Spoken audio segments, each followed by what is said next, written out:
We were going to see a waterfall that was purportedly the Cascade that occurs in Hodges work.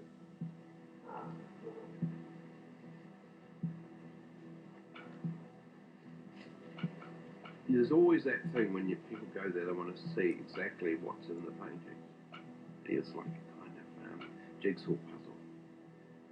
But that's, it's a human preoccupation to be accurate and find the accuracies in it. But the original paintings defeat that a bit because they're not accurate. It's not what they're about.